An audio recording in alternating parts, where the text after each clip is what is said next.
lalaki o babae. Ang mga ito ay kinikilala bilang kabaylan sa Visayas o Katalunan sa Luzon at ngayon sa ibang bahagi ng bansa.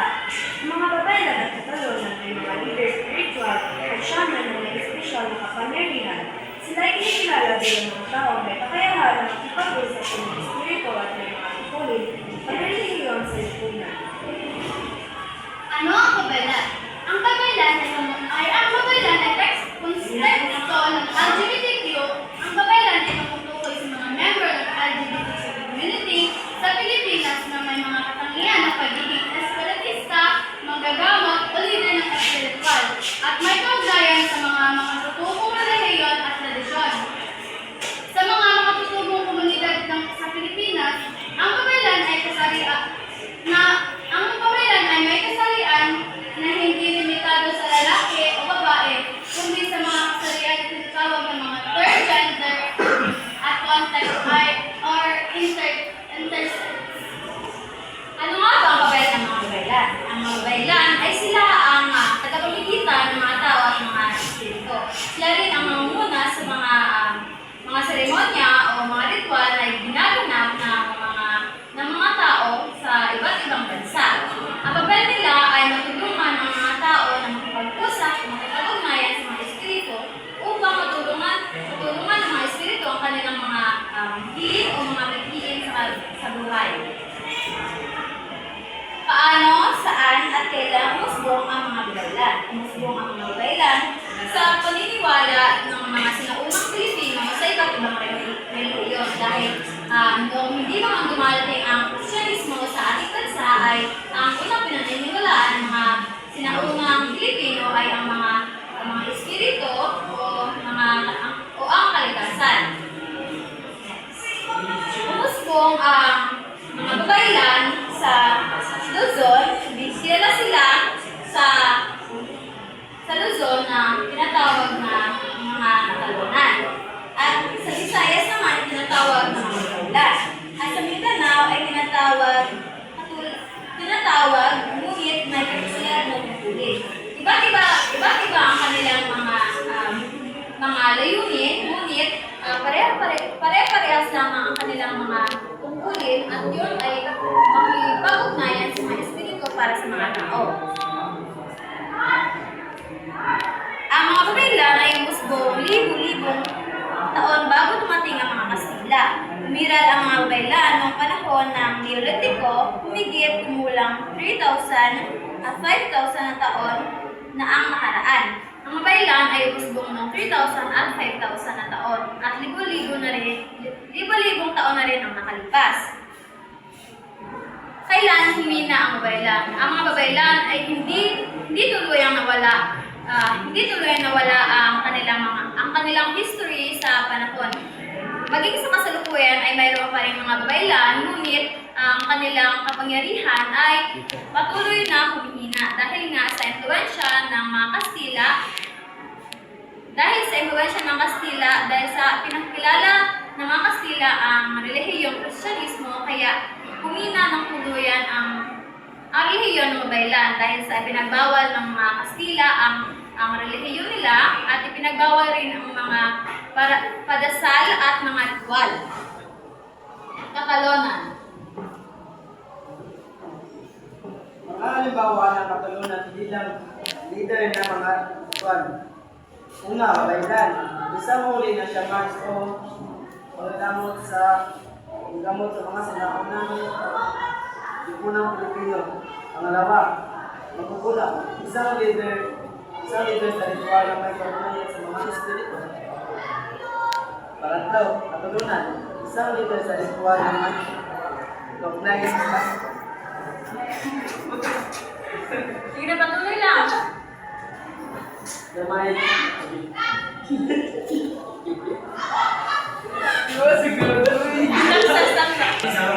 Ano ka ba?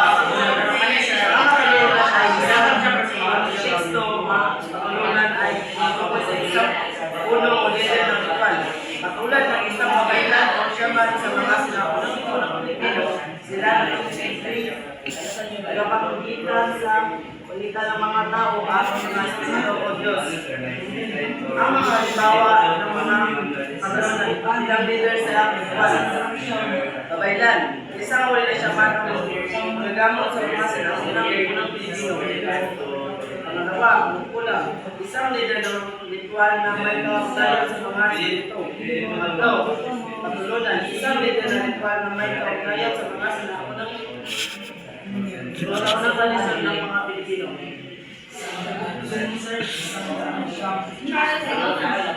Ano ang papel ng katalonan? Ang papel ng isang katalonan ay isang mahalagang papel sa pagtulong sa mga individual na makamit ang kanilang mga layunin at pangarap. Ang isang katalonan ay isang taong tumutulong sa iba na magbago, mag-improve at mag-grow na sa pamamagitan ng pagbibigay ng suporta, gabay at inspirasyon. Saan ang musbong ang katalonan? Ang konsepto ng katalonan ay may mga pinagmulan sa iba't ibang larangan, ngunit ang salitang katalonan ay nagmula sa English na salitang catalyst, na ibig sabihin ay pagtulong sa pagbabago. Kailan?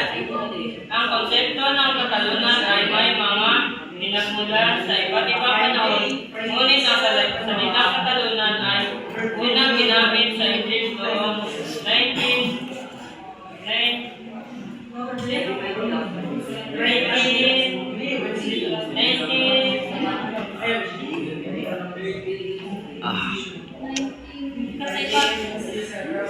Ang konsepto ng katalonan ay may mga pinagmulan sa iba't ibang panahon, ngunit ang salitang katalonan ay unang ginamit sa English noong 1901 sa larangan ng Dipika.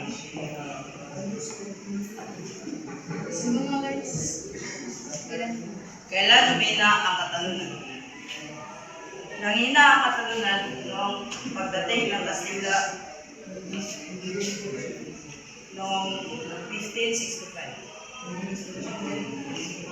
Kailan humina ang Catalonia? Humina ang Catalonia nung dumating ang mga Kastila noong 1965 at mas lalo silang humina noong 1570 hanggang 1700 dahil sa ipinatupad na pagbabawal ng mga Kastila sa kanilang relihiyon, mga ritual at dasal dahil nga ang layunin ng mga Kastila ay palaganapin ang Kristyanismo sa buong mundo. Ano ang third gender? Ang third gender ay tumutukoy sa mga taong ang pagkakakilanlan sa sarili o gender identity ay hindi lamang lalaki at babae. Ayon sa tradisyonal na kategorya, kabilang dito ang mga gender non-conforming, non-binary at mga pangkat na kinikilala ang ilang kultura bilang may hiwalay na natatanging papel sa lipunan. Halimbawa ng third gender ay ang na-discuss natin na katalonan at ang mga babaylan. Dahil nga isa ang mga katalonan at mga babaylan sa mga iba't ibang gender na mayroon ang ating bansa. Next, pakakilanlan ng third gender bago dumating mga Kastila. Nung hindi pa dumadating mga Kastila sa Pilipinas ay naging matiwasay ang pamumuhay ng mga third gender dahil sa mga batas na ipinatupad ng mga pamahalaan ay naprotektahan ang kanilang mga karapatan. Ngunit nung dumating ang mga Kastila sa ating bansa ay lumaganap ang iba't ibang pananamantala, pang-aabuso ng mga Kastila sa mga third gender dahil nga hindi sila pabor sa ganitong uri ng mga gender dahil sa kanilang paniniwala ay tanging dalawa lamang ang gender ng mga tao. Next, kailan dumating ang mga Kastila sa Pilipinas? Dumating ang mga Kastila noong 1520 at umalis sila noong 1982. Natapos ang paghihirap ng mga third gender noong umalis ng mga Kastila dahil sa naganap na war sa ating bansa. At ito ay nangyari noong 1898. Ano ang papel ng third gender? Ang papel ng third gender ay ginagampanan bilang spiritual leader. Ang papel na ginagampanan ng third gender ay naging leader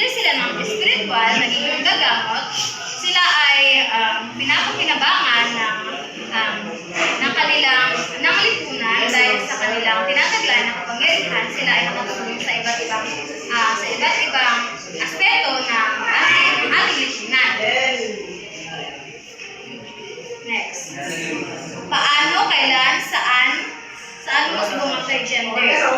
Musbong ang third gender sa Pilipinas bago dumating ang mga Kastila dito. Sila ay binigyan ng pagkakataon upang buhay ng payapa.